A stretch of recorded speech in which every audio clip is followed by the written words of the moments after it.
نبی اکرم صلی اللہ علیہ وسلم نے فرمایا ہے لِكُلِّ شَيْءٍ سَنَامٌ وَسَنَامُ الْقُرْآنِ سورۃ البقرہ، ہر شے کی ایک چوٹی ہوئی اور قرآن مجید کی چوٹی سورہ بقرہ۔ اس سورہ بقرہ میں ایک تو اس اعتبار سے کہ یہ طویل ترین سورت ہے، قرآن ہے، تقریباً 2.5 پاروں پر پھیلی ہوئی، 286 آیات، 40 رکوع، اس اعتبار سے بھی گویا کہ عظیم ترین سورت ہوئی۔ پھر یہ کہ اس میں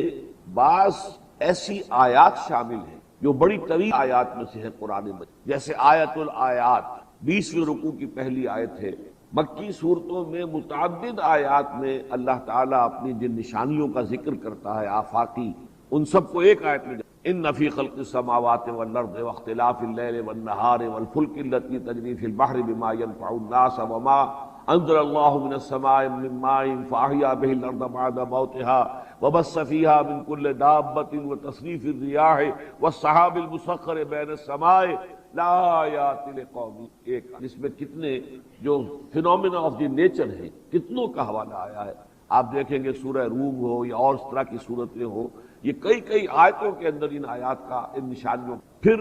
آیت البر 21ویں رکوع، آپ کو معلوم ہے 22ویں، اور آپ کو معلوم ہے چونکہ ہماری اس قرآنی دعوت کا یہ جو اساس ہے، یعنی مطالعہ قرآن حکیم کا منتخب نصاب، اس کا درس نمبر 2 ہے۔ قرآن مجید کی جامع ترین آیت ہے، ہدایت قرآنی، اور اس کے جو لوازم ہیں، جس طریقے سے کہ چھوٹی صورتوں میں جامع ترین صورت سورۃ العصر، جس کے بارے میں کہ امام شافعی رحمۃ اللہ علیہ کی یہ 2 اقوال میں نے اپنے کتابچے میں بھی نقل کیے ہیں، کہ فرماتے ہیں کہ لو تدبر الناس هذه السورۃ لوسعتهم، اگر لوگ صرف اس سورۃ العصر پر تدبر کریں تو یہ ان کی ہدایت اور رہنمائی کے لیے۔ ایک اور قول ان کا ہے کہ اگر اس قرآن مجید میں کوئی شے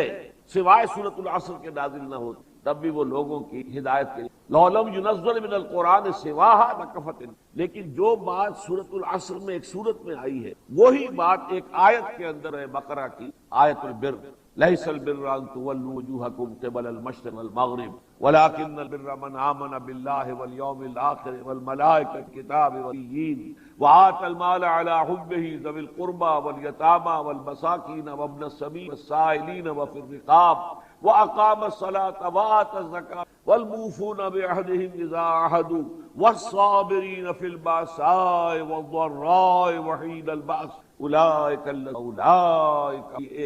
اسی طرح کی آیت جو ہے پھر آیت اختلاف بھی وہ پڑھ چکے۔ اس کے بعد اس سے بھی زیادہ نمایاں مثال یہ آیت الکرسی کی، جو اس 34ویں رکوع کے اندر شامل ہے سورہ بقرہ، جس کے بارے میں ہم پڑھ لیں گے وہ روایات کہ نبی اکرم صلی اللہ علیہ وسلم نے اسے قرار دیا ہے ہی سیدۃ آیات القرآن، تمام قرآن حکیم آیات کی سردار جو ہے وہ آیت، اور چونکہ میں نے ابھی حوالہ دیا ہے کہ جو نسبت و تناسب ہے سورۃ العصر اور آیت البر میں، قرآن کی جامع ہدایت اور لوازم و شرائط نجات جس طرح سورۃ العصر میں آئے ہیں وہ ایک سورت ہے، اسی طرح آیہ بر میں آ گئے ہیں جو ایک آیت ہے۔ اسی طرح توحید خداوندی جس طرح سورہ اخلاص میں آئی ہے 4 آیتیں، قل هو اللہ احد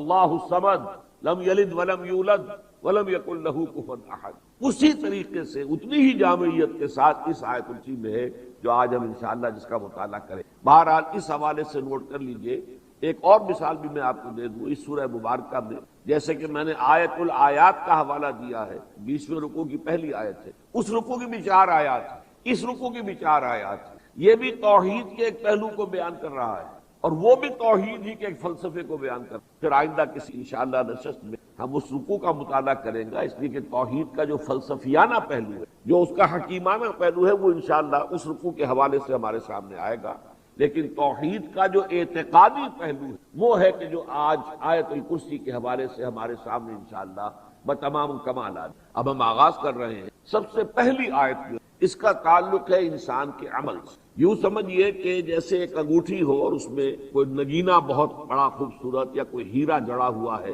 لیکن پھر دونوں طرف اس کے بازو ہوتے ہیں، اسی طرح آیت الکرسی ہے بڑا نگینہ یا بڑا ہیرا، اور اس کے دونوں اطراف میں، شروع میں اور اس کے بعد، اس سے پہلے اور اس کے بعد جو آیات ہیں، ان کا تعلق عمل سے۔ آیت الکرسی کا تعلق عقیدے سے، ایمان سے، نظریے سے، فکر سے، سوچ سے، لیکن اس کے 2 تقاضے جو ہیں عملی، وہ ہے کہ جو آیت الکرسی ایک آیت قبل اور آیت الکرسی بات والی آیت جو ہے اس کے یا ایھا الذین آمنوا، اے اہل ایمان، انفقوا مما رزقنا، خرچ کر دو، کھپا دو، لگا دو، صرف کر دو ان سب چیزوں میں سے جو ہم نے، من قبل ان یاتی یوم، اس سے پہلے پہلے کہ وہ دن آ جائے، لا بیع فیہ ولا خلۃ ولا شفاعۃ، جس دن کے نہ کوئی خرید و فروخت ممکن ہوگی، نہ کوئی دوستی مفید ہوگی، نہ کوئی سفارش فائدہ پہنچے، والکافرون هم الظالمون، اور جو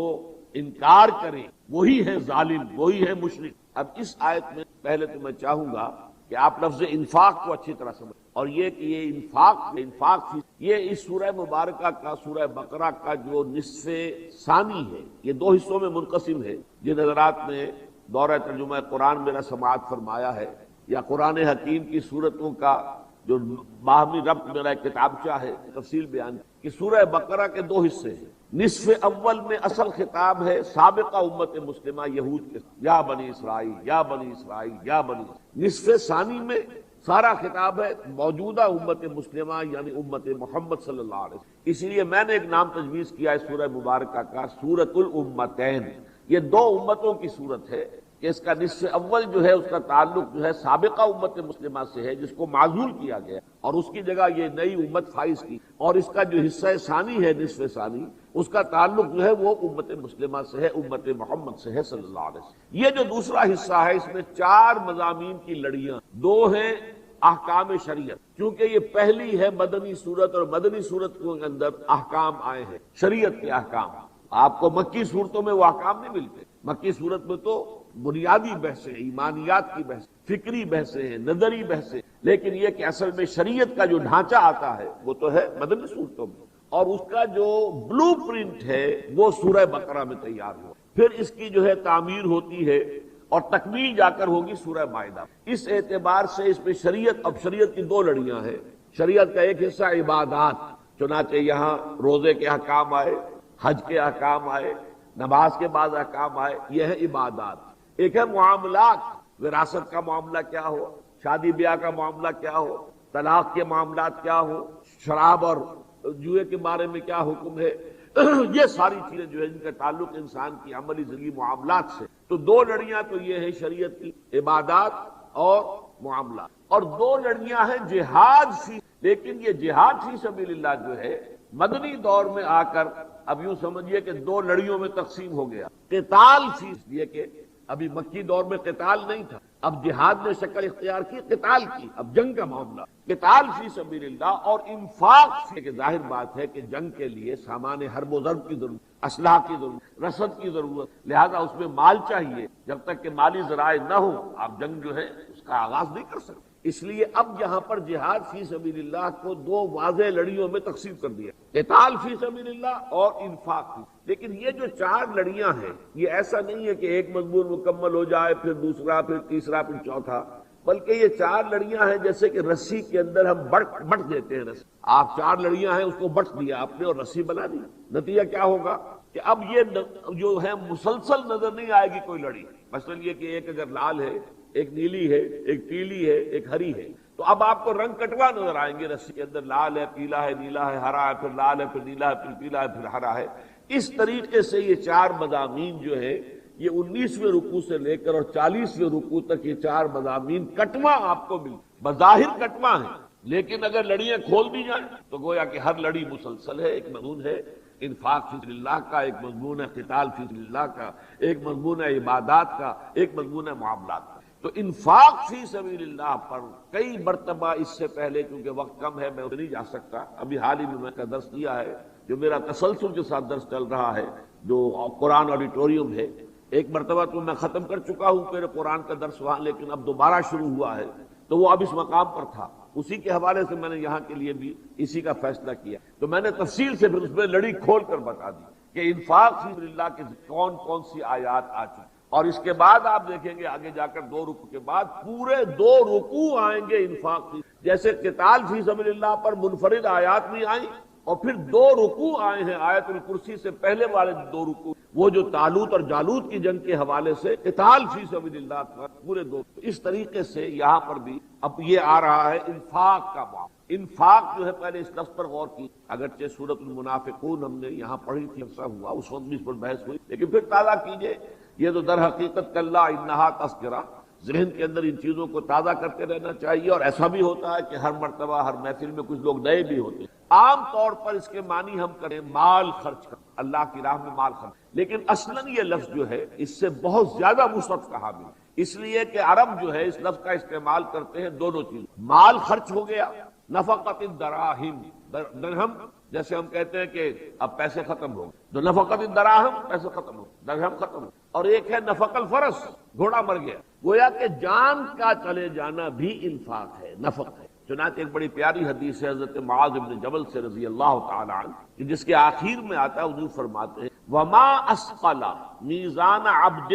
کدابۃ ينفق له فی سبیل، جو قیامت کے دن جب میزان نصب ہوگی، اعمال تلیں گے، نیکیوں کا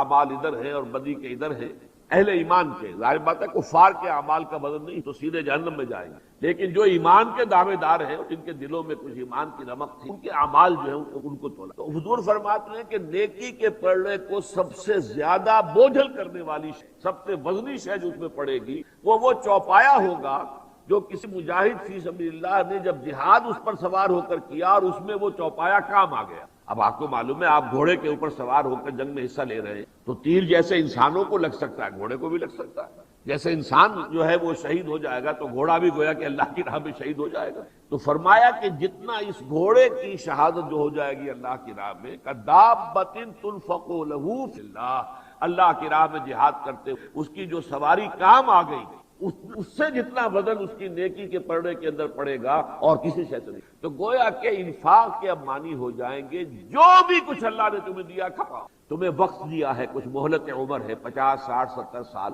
اس کا اکثر حصہ لگاؤ اللہ کے دین، اس لیے کہ فی سبیل اللہ کا لفظ ہے، انفاق جو ہے اللہ کے راستے میں، انفقوا مما رزقنا، جو کچھ ہم نے دیا، اور اس میں انسان کو جان دی، مال دیا ہے، اولاد دی، اولاد کو لگاؤ اللہ کے لیے، اللہ کے دین کی، تو تمہارا سب سے بڑا سرمایہ ہے، سب سے بڑا ایسٹ ہے۔ لیکن یہ کہ بعض لوگ جو ہے خود تو اپنے خیال میں دین کی خدمت کر رہے ہوتے ہیں، لیکن اپنی اولاد کے بارے میں انہیں فکر اسی کی ہوتی ہے کہ دنیا بن جائے ان کی، وہ اچھا کیریئر ہو جائے، اچھی تعلیم ان کو حاصل ہو جائے، اچھی تنخواہ مل سکے، اس سے آگے کوئی سوچ نہیں۔ حالانکہ در حقیقت یہی معیار ہے کہ ان کے اصل کیا ویلیوز ہیں، اندر ان کے کس چیز کی اہمیت ہے، ورنہ یہ کہ سب سے بڑھ کر شے جو اللہ نے عطا کی انسان کو وہ اس کی اولاد ہے، اسے لگائے دی۔ تو اے اہل ایمان لگا دو، کھپا دو، صرف کر دو، خرچ کر دو۔ یا ایھا الذین آمنوا انفقوا مما رزقناکم من قبل ان یاتی یوم، اس سے پہلے کہ وہ دن آ جائے۔ اب یہاں تذکرہ ہو رہا ہے قیامت کے، اور اس کے لیے 3 کیٹیگوریکل نفییں آ رہی، وہ دن یوم لا بیع فیہ ولا خلۃ ولا شفاعۃ، جس دن نہ تو کوئی خرید و فروخت ہو سکے، نہ کوئی دوستی مفید ہوگی، نہ کوئی شفاعت فائدات پہنچائے گی۔ یہ جو کیٹیگوریکل ڈینائل ہے اچھی طرح نوٹ کر دی، اس لیے کہ اگلی آیت آیت الکرسی ایک ایکسیپشن بھی اس میں آئے گی، شفاعت جو ہے اس کی ایک شکل ہوگی اور وہ جائز ہوگی، لیکن ابھی جو ہے کیٹیگوریکل ڈینائل جو ہے اسے ذہن میں رکھ لیجیے، اور یہ بھی نوٹ کر لیجیے کہ اس سے بھی زیادہ سخت کیٹیگوریکل ڈینائل جو ہے ان چیزوں کا 2 مرتبہ سورہ بقرہ میں پہلے آ چکا، ایک اس کے 6 رکوع میں اور ایک 15 رکوع، واتقوا یوما لا تجزی نفس عن نفس شیئا ولا ينفعها شفاعة ولا يؤخذ منها عدل ولا هم ينصرون، لا يقبل منها شفاعة، واتقوا يوما لا تجزي نفس عن نفس شيئا ولا يقبل منها شفاعة ولا يؤخذ منها عدل ولا هم ينصرون۔ ڈرو اس دن سے، قیامت جب آئے گا نہ کوئی جان کسی دوسری جان کے کام آ سکے، نہ کسی کی جانب سے کوئی سفارش قبول ہوگی، نہ کسی سے کوئی فدیہ لیا جائے گا، اور نہ کسی کی کوئی مدد ہو سکے۔ یہ ہے قیامت۔ پھر 15ویں رکوع میں پھر آیا یہی 4 چیز، صرف اس فرق کے ساتھ کہ یہاں جو نمبر 2 پر ہے اسے وہاں نمبر 3 پر لے گئے، اور جو نمبر 3 پر ہے اسے نمبر 2 پر لے آئے، بس صرف اتنا سا ترتیب کا فرق کیا ہے۔ واتقوا یوما لا تجزی نفس عن نفس شیئا ولا یؤخذ منها عدل ولا تنفعها شفاعت، اب شفاعت کا ذکر نمبر 3 پر آ گیا، وہاں نمبر 2 کوئی شفاعت نہیں، ولا هم ينصرون، نہ اس کو۔ تو 3 مرتبہ سورہ بقرہ میں آ گیا، یہ 3ری مرتبہ جو ہم پڑھ رہے ہیں، واتقوا یوما، فرمایا من قبل ان یاتی یوم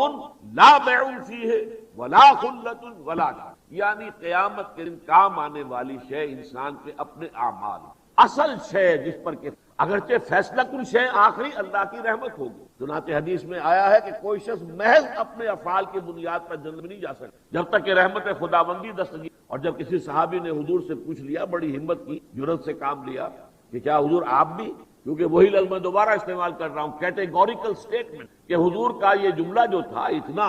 سمجھیے کہ واضح تھا اور اتنا ہماگیر تھا کہ آپ نے فرمایا کوئی شخص نہیں جا سکے گا جنت محض اپنے اعمال کی بنیاد پر جب تک کہ اللہ کی رحمت تو اب اس میں ایک سوال پیدا ہو گیا، کیا حضور آپ بھی؟ فرمایا ہاں میں بھی، الا ان یتغمدنی ربی برحمتہ، جب تک کہ میرا رب مجھے اپنی رحمت سے ڈھانپ نہیں لے گا میں بھی جنت میں۔ تو یہ سمجھ لیجئے آخری شے تو رحمت خداوندی، بنیادی شے اعمال ہے، یہ رحمت بھی اعمال پر آتی ہے۔ آپ نے اپنی سی کوشش ہے، چلیے پھر بھی یہ ایک سمجھیے کہ ایک مارک ہے، ریکوائرڈ ایک معیار، لیکن آپ نے اپنی سی کوشش کی ہے، اللہ تعالیٰ کنڈون کر دے گا، تلافی کر دے گا، اپنی رحمت سے جو ہے اس کی تلافی کر دے گا۔ یہ لیکن آپ عمل سے بالکل عمل سے،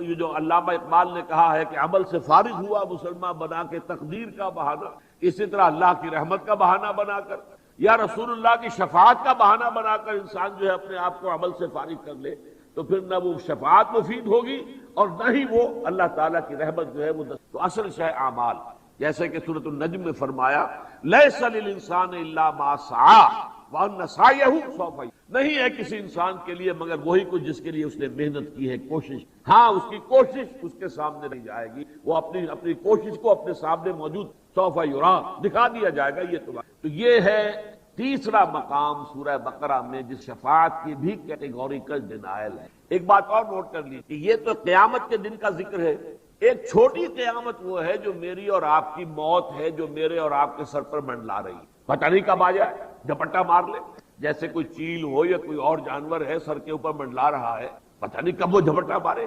اسی طرح موت جو ہے وہ تو در حقیقت ہر انسان کے سر پر گویا کہ ہر وقت ہر آن منڈلا رہی۔ یہ اس کو حضور نے فرمایا کہ یہ بھی ایک چھوٹی قیامت، من مات فقد قامت قیامتہ،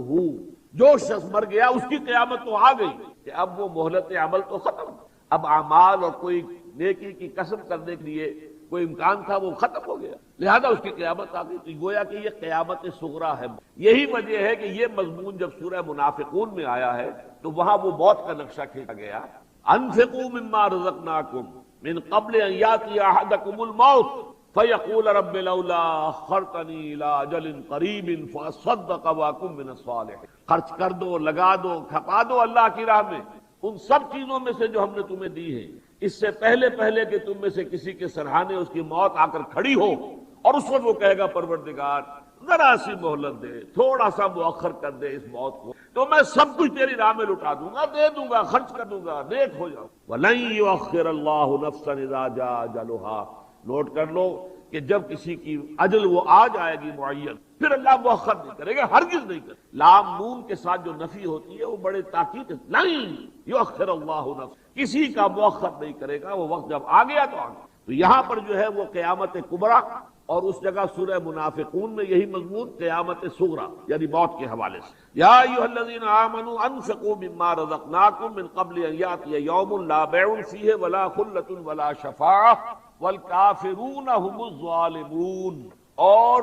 انکار کرنے والے ہی تو ظالم ہیں۔ یہاں بھی دونوں لفظوں کے معنی ہم کافر سمجھتے ہیں اس کو کہ جو اللہ کو نہیں مانتا یا رسول کو نہیں مانتا، یہاں کافر سے مراد وہ نہیں ہے جو اس حکم سے سرتابی کر رہا ہے، وہ کافر۔ وہ جو علامہ اقبال کہتے ہیں کہ بتوں سے تجھ کو امید ہے خدا سے نو امیدی، مجھے بتا تو صحیح اور کافری کیا ہے؟ اگر تمہاری ساری امیدیں جو ہے ما سوی اللہ کے ساتھ وابستہ ہو گئی اور اللہ کے ساتھ تمہارا نہ توکل ہے نہ راضی برضائے رب ہونے کا رشتہ ہے تو یہی تو کفر ہے۔ ایک بزرگ تھے سلسلہ نقشبندیہ کے سائیں عبدالرزاق، وہ ایک اور ہی ڈیفینیشن بتایا کرتے تھے کفر، جو دم غافل سو دم، جو بھی انسان کا سانس جو ہے غفلت کی حالت میں نکلتا اسے اللہ یاد نہیں ہے، وہ گویا کہ ایک طرح کے کفر کی حالت ہے، جو دم غافل سو دم۔ تو یہاں کفر سے وہ مراد، جیسے کہ سورہ آل عمران میں آتا ہے حج کے ضمن، وَلِلَّهِ عَلَى النَّاسِ حِجُّ الْبَيْتِ مَنِ اسْتَطَاعَ إِلَيْهِ سَبِيلًا وَمَنْ كَفَرَ فَإِنَّ اللَّهَ غَنِيٌّ، اللہ تعالیٰ کا حق ہے کہ جو شخص بھی استطاعت رکھتا ہو سفر کی وہ اس کے گھر کا حج کرے، اور جو کفر کرے گا، اب یہاں کفر سے مراد کیا ہے؟ جو حج نہیں کرے گا، جو استطاعت رکھنے کے باوجود حج نہیں کرتا وہ گویا کہ ایک طرح کے کفر میں، چاہے وہ کافر نہیں شمار ہو رہا ہے معاشرے کے اندر، وہ مسلمان ہی سمجھا جا رہا ہے، اور آپ کے سینسس میں بھی اس کا مذہب اسلام درج ہے۔ ہو سکتا ہے کہ وہ مسلمانوں کا لیڈر بھی ہو، رہنما بھی ہو، لیکن یہ کہ در حقیقت کے اعتبار سے، اپنی باطن کے اعتبار سے وہ کفر پر۔ تو یہاں مراد وہ ہے کہ اگر تم اپنے مال سیت کر رکھ رہے ہو اللہ کے دین کے غلبے کی جد و جہد کے لیے، اللہ کے پیغام کو عام کرنے کے لیے خرچ کرنے کو تیار نہیں ہو، تو جان لو کہ یہی حقیقی کفر ہے۔ جیسے سورہ مائدہ میں آگے چل کر آئے گا کہ وَمَن لَّمْ يَحْكُم بِمَا أَنزَلَ اللَّهُ فَأُولَٰئِكَ هُمُ الْكَافِرُونَ، جو اللہ کی اتاری ہوئی شریعت کے مطابق فیصلے نہیں کرتے وہی تو کافر ہیں۔ تو کافر وہی پھر میں عرض کر رہا ہوں کہ ہم نے کفر کس سے سمجھا ہوا ہے، قرآن کسے کہ وہ ایک کفر کی قانونی شکل ہے جس نے انکار کیا حضور کی رسالت کا، یا انکار کیا قرآن کا، یا جو بھی اللہ کے ساتھ کسی اور الہ کو بھی مانتا ہے، وہ دوسری بات ہے۔ لیکن یہ کہ یہ مسلمان کافر، کہ قانوناً تو مسلمان، حقیقت میں کافر، جس کی سب سے بڑی مثال منافق ہے۔ منافق کون ہوتا ہے؟ حقیقت میں کافر، قانوناً اور ظاہری اعتبار سے۔ دوسرا لفظ ہے ظالم۔ ظالم کا لفظ جو آیا یہاں پر وَالْكَافِرُونَ هُمُ الظَّالِمُونَ، تو ظالم یہاں مشرک کے معنی میں، اس لیے کہ آپ کے علم میں ہوگا کہ جب سورہ انعام کی آیت نازل ہوئی اور اللہ تعالیٰ نے ایک سوال کیا اَيُّ الْفَرِيقَيْنِ أَحَقُّ بِالْأَمْنِ إِن كُنتُمْ تَعْلَمُونَ، ایک موحد ہے اور ایک مشرک ہے، دلی اطمینان کا زیادہ حقدار کون ہے بتاؤ تم؟ پھر اس کا جواب خود دیا الذین آمنوا ولم يلبسوا ایمانہم بظلم اولئک لہم الامن وہم مہتدون، وہ لوگ جو ایمان لائیں اور اپنے ایمان میں کسی ظلم کی آمیزش نہ ہونے دیں، وہی ہیں کہ جن کے لیے امن ہے اور وہی ہے ہدایت پر۔ تو صحابہ گھبرا گئے کہ حضور کون شخص ہوگا کہ جو کوئی بھی ظلم نہ کرتا، کوئی چھوٹا موٹا ظلم ہے، اپنی جان پر ظلم، کسی کے بارے میں کوئی بات ایسی کہ جو ناحق تھی، کون بچے گا؟ اگر تو شرط یہی ہے کہ لم یلبسوا ایمانہم بظلم، جنہوں نے اپنے ایمان میں ظلم کا کوئی شائبہ شامل نہ ہونے دیا، اس معیار پر کون؟ حضور نے فرمایا کہ یہاں ظلم سے مراد شرک، کہ جو ایمان لائے اور مشرک نہیں، شرک سے اپنے آپ کو پاک کر لیا۔ چنانچہ پھر آپ نے آیت پڑھی، یہ ہمارے اس منتخب نصاب کا تیسرا درس ہے، سورہ لقمان کا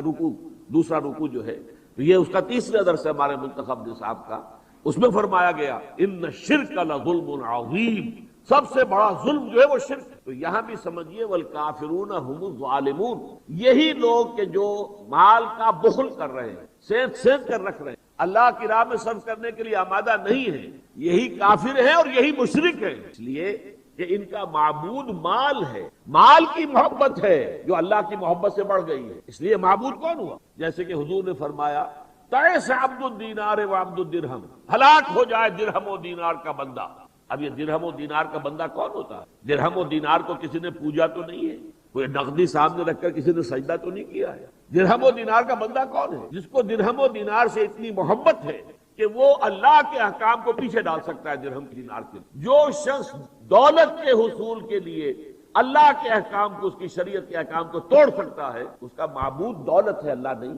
فرق صرف یہ ہے کہ ہندو جو ہے اس کے خیال میں لکشمی بائی ہے ایک دیوی دولت کی، کہ جس پر اس کی کرپا ہو جائے اس کے وارے نیارے ہو جائیں گے، تو وہ لکشمی بائی کو پوجتے ہیں۔ کیوں پوجتے ہیں؟ تاکہ اس کی نظر کرم سے ہمیں دولت مل جائے۔ ہم نے کہا لکشمی بائی کو ہٹاؤ جی،